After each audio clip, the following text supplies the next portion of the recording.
Coucou, on se retrouve aujourd'hui pour mon bilan lecture du mois de mai. Bonjour, moi c'est Nathalie, je vous souhaite la bienvenue sur ma chaîne et sur cette vidéo. Alors ce mois-ci, j'ai lu un petit peu plus de livres peut-être que d'habitude. Du coup, j'ai décidé de faire 2 vidéos et non pas une. Et donc aujourd'hui, je vais vous parler des 3 premiers livres que j'ai lus. Pour le premier, donc, il s'agit de Bernard Minier et de Glacé.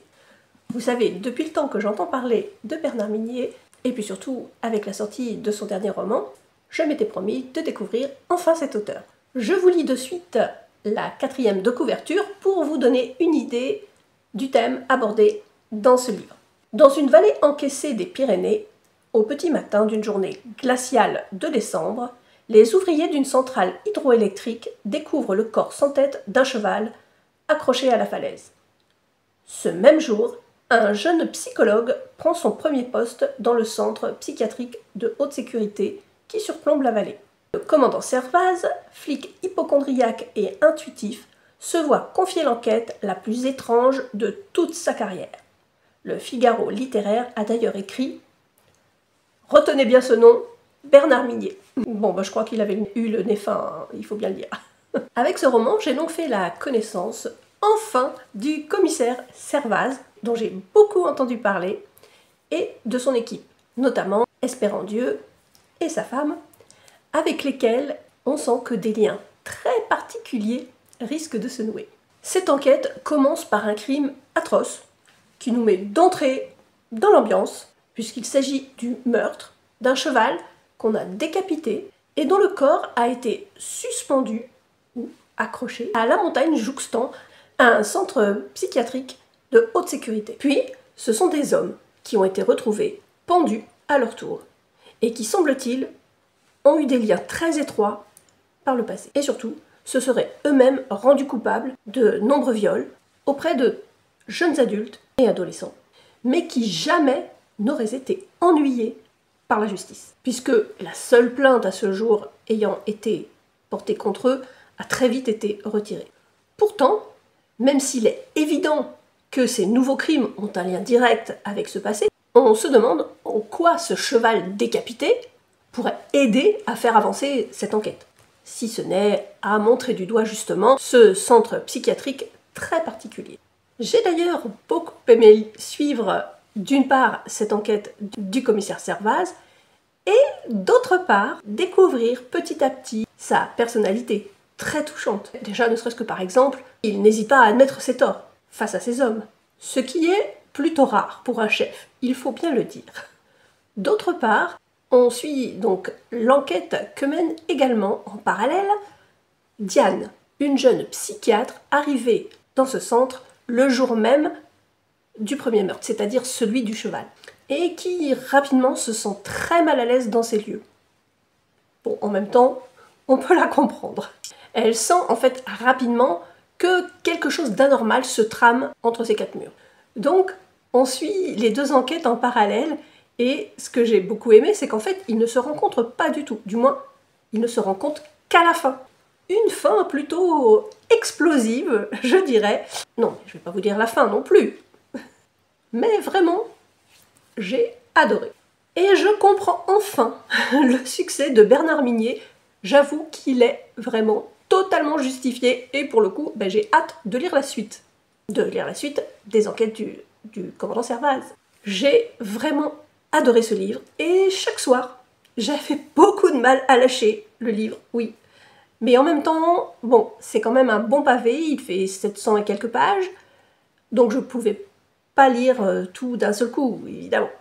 Et bien sûr, au fil de la lecture, on ne peut pas s'empêcher de soupçonner tout le monde, évidemment, tour à tour, jusqu'au twist final qui m'avait carrément époustouflée. Un énorme bravo à Bernard Minier, je suis, mais alors, totalement conquise. Bon, je pense que vous l'avez compris. Et donc, oui, comme je vous le disais, j'ai hâte de continuer les enquêtes du commandant Servaz et j'ai d'ailleurs commandé le second livre. Passons au 2e livre du mois. Il s'agit de... Tadam La psy de Freda McFadden. Alors je pense que vous en avez tous entendu parler, puisque qui est passé au travers de La femme de ménage? Ça me semble juste impossible. Je remercie les éditions J'ai lu, puisque c'est donc un livre que j'ai reçu en service presse, que je me suis empressée de lire, évidemment, puisque j'avais tellement entendu parler de La femme de ménage, on m'en avait dit tellement de bien.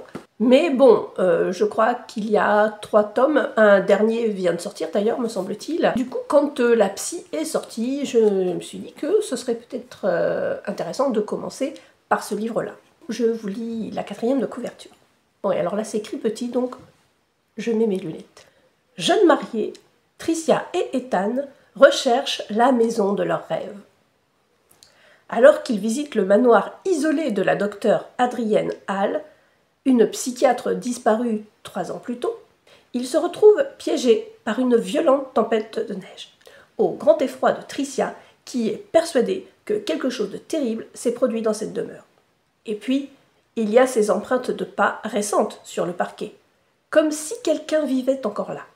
Par hasard, Tricia découvre une pièce secrète qui renferme les enregistrements audio de chaque patient de la docteure Hall. Le voile de mystère qui recouvre la disparition de la psy se lève lentement. Mais déterrer des secrets enfouis est un jeu dangereux. Alors là, je pense que c'est très compliqué de parler de ce livre sans vous spoiler.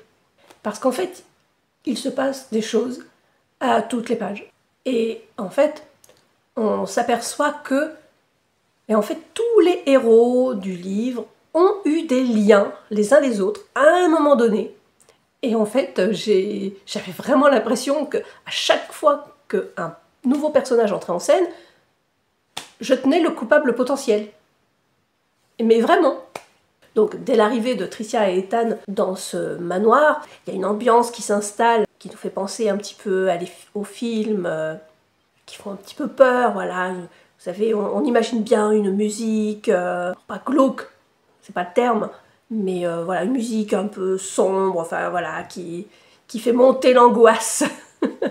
et donc, on voit que Tricia est mal à l'aise dans ce manoir, alors que son mari, lui, en fait, semble plutôt presque à la limite, on a l'impression qu'il connaît déjà les lieux.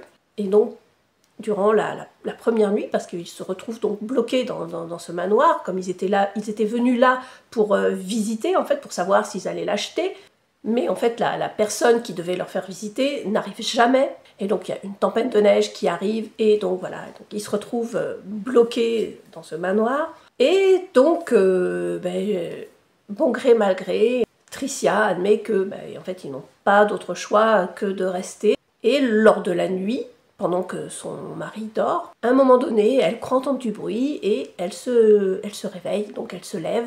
Et finalement, elle part comme ça un petit peu explorer ce manoir et elle découvre une pièce complètement ignorée jusqu'alors, puisque c'est une pièce secrète. Et donc, elle découvre dans cette pièce tous les enregistrements audio des séances de la psychiatre. Alors, évidemment, qui n'aurait pas eu cette même curiosité que d'écouter. Et là, donc, en fait, elle commence à écouter une cassette, puis 2.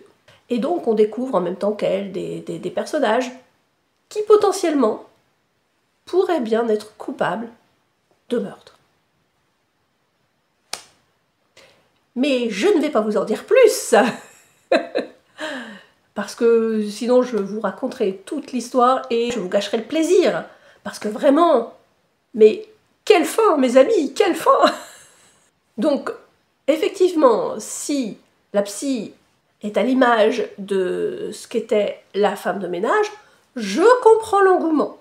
Donc, vous avez aimé la femme de ménage, vous aimerez probablement la psy. Amateur de suspense, n'hésitez pas. Vous serez servi, vous en aurez pour votre argent, ai-je envie de dire. À présent, 3e livre du mois. Il s'agit de Panorama de Lilia Hassen. On est ici sur un thriller d'anticipation. Et je vous lis tout de suite la 4e de couverture. Il ne s'agissait pas d'un simple fait divers, mais d'un drame attendu. d'un mal qui irradiait tout un quartier, toute une ville, tout un pays. L'expression soudaine d'une violence qu'on croyait endormie. Depuis que la France a basculé dans l'ère de la transparence, chacun évolue sous le regard protecteur de ses voisins, dans un monde harmonieux, libéré des crimes et de la peur. Mais alors, comment une famille entière a-t-elle pu se volatiliser en plein jour, dans son appartement de verre au sein du quartier le plus huppé de la ville, sans que personne n'ait rien vu? Hélène, ex-commissaire de police, reprend du service pour retrouver le couple et leur petit garçon. Donc, au premier chapitre, en première partie, en 2029, on assiste à un mouvement, le procès de la justice qui a failli, et le bouleversement que cela va impliquer et qui va amener à la création de villes de verre, des villes où les maisons seraient donc entièrement construites en verre et totalement transparentes. L'idée de départ, nous n'avons rien à cacher, alors pourquoi se cacher derrière des murs? La transparence permettra à chacun d'être plus attentif aux autres et de ne laisser personne dans la solitude. Et ainsi de veiller les uns sur les autres. Enfin ça, c'est l'idée de départ. Mais qu'en est-il dans la réalité? Tout semblait aller pour le mieux dans le meilleur des mondes, jusqu'à ce fameux jour de 17 novembre 2049, où toute une famille disparaît sans laisser de traces. Et sans que personne n'ait rien vu. Une disparition qui pourrait bien tout ébranler, voire même ce monde s'écrouler. On demanda alors à Hélène, ex-commissaire, puisque dans ce monde-là, on n'a plus besoin de commissaire, puisqu'a priori, il n'y a jamais de problème à régler, puisque tout est transparent. C'est d'ailleurs en la suivant que l'on découvre petit à petit les limites de ce monde. Comme par exemple ces jeunes femmes qui, dans les années 2020, filmaient leur vie et partageaient tout sur leurs réseaux sociaux. Celles que l'on appelait influenceuses. Eh bien désormais, elles le sont 24 heures sur 24 dans la vie réelle. C'est-à-dire, par exemple, dès que l'on passe devant chez elles, hop, elles enfilent leurs plus beaux atours, elles se mettent à, par exemple, passer l'aspirateur en faisant bien voir la marque pour que vous puissiez effectivement découvrir quel aspirateur elle utilise et pour que, éventuellement, vous puissiez aller acheter le même, puisque c'est vraiment celui qu'il vous faut.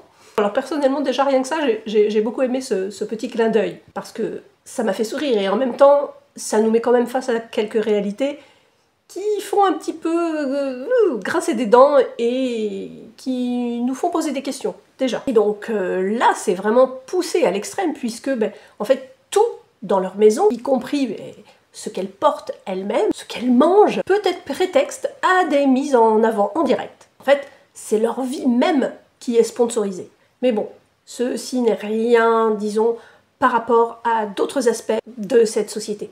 Désormais, chacun se doit d'être responsable de ses actes. Bon, en soi, c'est une bonne chose. Mais bon, il y a toujours un revers de médaille.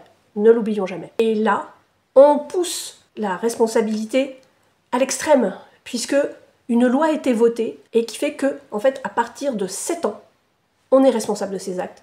Et donc, on peut faire de la prison. C'est-à-dire que du jour au lendemain, sur simple plainte, de n'importe qui, estimant que vous n'avez pas agi correctement, vous pouvez être condamné. Et attention, pas d'avocat. C'est le public qui vote. Et finalement, peu importe que vous soyez innocent, c'est pas le problème. Ça fait un peu grincer des dents, n'est-ce pas? Et puis, face à ce monde de villes transparentes, il y a les laissés-pour-compte. Ceux qui vivent dans des villes et des maisons à l'ancienne, c'est-à-dire comme dans l'ancien temps, avec des murs. Alors, certains ont fait ce choix, d'autres ne l'avaient pas, parce qu'ils n'avaient tout simplement pas les moyens de vivre dans des villes transparentes. Et puis enfin, il y a les villes ou quartiers que l'on pourrait catégoriser. Donc, il y a les villes pour célibataires, les villes pour personnes âgées, et j'en passe et des meilleurs. Bref, on comprend assez vite que dans ce joli monde, en réalité, les ségrégations sont plus présentes que jamais. Peut-être même davantage, si on y réfléchit bien. Alors, au-delà de l'enquête, j'ai beaucoup aimé ce livre pour toutes les interrogations justement qu'il nous amène sur notre monde et sur la société telle qu'elle est aujourd'hui, et son avenir. En plus, il se lit très facilement, l'écriture est quand même très fluide, Et puis il n'a que 250 pages, et ma foi, c'est quand même écrit assez... vous voyez, c'est assez aéré. Donc on le lit quand même très vite et donc, comme je le disais, très facilement. Je sais, je me répète, mais mieux vaut se répéter que se contredire, n'est-ce pas? Voilà donc pour ce livre. Et comme je le disais, je vais arrêter là cette vidéo, puisque je vais en faire une autre pour les derniers que j'ai lus le mois dernier. Voilà, comme ça, la vidéo ne sera pas trop longue, je l'espère, puisqu'un format un peu plus court, je pense, n'est peut-être pas plus mal. Après, vous me direz en commentaire si vous préférez, malgré tout, un format plus long, où je vous parlerai de tous les livres, mais le fait est que, bon, il y a des mois où, mettons, je ne vais lire que des gros livres, donc je vais en lire beaucoup moins, et puis d'autres où je vais en lire plus, et là, pour le coup, on se retrouve avec une vidéo bien plus longue, et qui, je pense, peut-être peut être plus ennuyeuse, ou je ne sais pas, après j'espère ne pas vous ennuyer, mais bon, voilà, vous comprenez l'idée. Donc, eh bien, en tout cas, je vous remercie de m'avoir suivi, je vous fais de gros bisous, et je vous dis donc à la semaine prochaine pour la suite de mes lectures du mois de mai. Et comme toujours, merci beaucoup pour votre soutien. N'oubliez pas de lâcher un petit pouce bleu, ça soutient ma chaîne, et puis moi, ça me fait plaisir.